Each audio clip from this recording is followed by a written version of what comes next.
ಕರ್ನಾಟಕದಲ್ಲಿ ಮಹಿಳೆಯರಿಗಾಗಿ ಇರುವ ಆರ್ಥಿಕ ಯೋಜನೆಗಳು. ಸಂಪೂರ್ಣ ಮಾಹಿತಿ. ನಮಸ್ಕಾರ ಸ್ನೇಹಿತರೆ, ಇಂದಿನ ಆಧುನಿಕ ಯುಗದಲ್ಲಿ ಮಹಿಳೆಯರ ಸಬಲೀಕರಣವು ದೇಶದ ಪ್ರಗತಿಗೆ ಅತ್ಯಗತ್ಯ. ಮಹಿಳೆಯರು ಆರ್ಥಿಕವಾಗಿ ಸ್ವಾವಲಂಬಿಗಳಾಗಬೇಕು ಎಂಬ ಉದ್ದೇಶದಿಂದ ಕರ್ನಾಟಕ ಸರ್ಕಾರವು ಹಲವಾರು ಮಹತ್ವದ ಯೋಜನೆಗಳನ್ನು ಜಾರಿಗೆ ತಂದಿದೆ. ಇತ್ತೀಚಿನ ದಿನಗಳಲ್ಲಿ ಸಾಮಾಜಿಕ ಜಾಲತಾಣಗಳಲ್ಲಿ ಮಹಿಳೆಯರಿಗೆ 1,000 ರೂಪಾಯಿ ಉಚಿತ ಎಂಬ ಸುದ್ದಿಗಳು ಹರಿದಾಡುತ್ತಿವೆ. ಈ ಸುದ್ದಿಯ ಹಿಂದಿನ ಸತ್ಯಾಸತ್ಯತೆ ಏನು?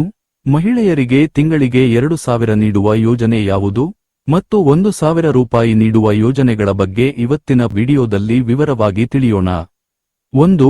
ಗೃಹಲಕ್ಷ್ಮಿ ಯೋಜನೆ.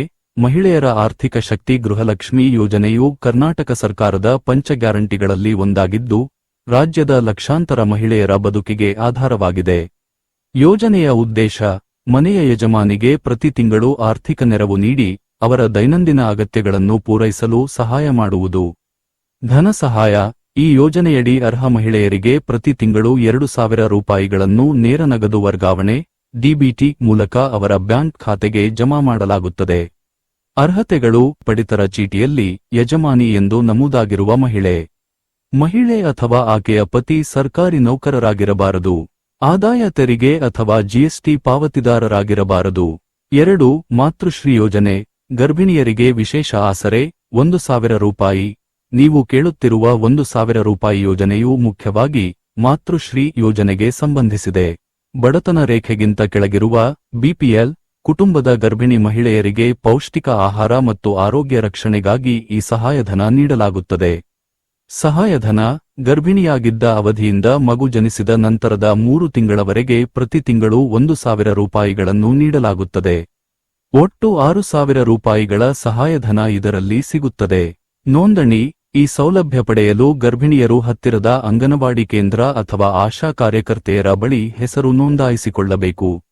3. ಅರ್ಜಿ ಸಲ್ಲಿಸುವ ಪ್ರಕ್ರಿಯೆ ಮತ್ತು ಬೇಕಾಗುವ ದಾಖಲೆಗಳು. ಯಾವುದೇ ಯೋಜನೆಯ ಸೌಲಭ್ಯ ಪಡೆಯಲು ಈ ಕೆಳಗಿನ ದಾಖಲೆಗಳು ಅತ್ಯಗತ್ಯ. ಆಧಾರ್ ಕಾರ್ಡ್. ಅರ್ಜಿದಾರರ ಆಧಾರ್ ಕಾರ್ಡ್ ಕಡ್ಡಾಯ. ಪಡಿತರ ಚೀಟಿ, ರೇಷನ್ ಕಾರ್ಡ್. ಕುಟುಂಬದ ವಿವರಗಳಿಗಾಗಿ ಇದು ಮುಖ್ಯ. ಬ್ಯಾಂಕ್ ಖಾತೆ. ಆಧಾರ್ ಸಂಖ್ಯೆಯು ಬ್ಯಾಂಕ್ ಖಾತೆಯೊಂದಿಗೆ ಲಿಂಕ್ ಆಗಿರಬೇಕು. ಮೊಬೈಲ್ ಸಂಖ್ಯೆ.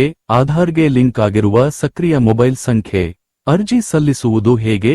ನೀವು ನಿಮ್ಮ ಗ್ರಾಮದ ಗ್ರಾಮ ಒನ್, ನಗರ ಪ್ರದೇಶದ ಕರ್ನಾಟಕ ಒನ್ ಅಥವಾ ಬೆಂಗಳೂರು ಒನ್ ಕೇಂದ್ರಗಳಿಗೆ ಭೇಟಿ ನೀಡಿ ಉಚಿತವಾಗಿ ಅರ್ಜಿ ಸಲ್ಲಿಸಬಹುದು. ಸೇವಾ ಸಿಂಧು ಪೋರ್ಟಲ್ ಮೂಲಕವೂ ಈ ಪ್ರಕ್ರಿಯೆ ನಡೆಯುತ್ತದೆ. 4. ಹಣ ಬರದಿದ್ದರೆ ಏನು ಮಾಡಬೇಕು?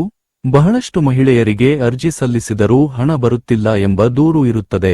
ಇದಕ್ಕೆ ಮುಖ್ಯ ಕಾರಣಗಳು: ಬ್ಯಾಂಕ್ ಖಾತೆಗೆ ಆಧಾರ್ ಲಿಂಕ್ ಆಗದಿರುವುದು, ಪಡಿತರ ಚೀಟಿಯಲ್ಲಿ ಕೆವೈಸಿ ಅಪ್ಡೇಟ್ ಆಗದಿರುವುದು, ಬ್ಯಾಂಕ್ ಖಾತೆಯು ನಿಷ್ಕ್ರಿಯ ಇನ್ಆಕ್ಟಿವ್ ಆಗಿರುವುದು.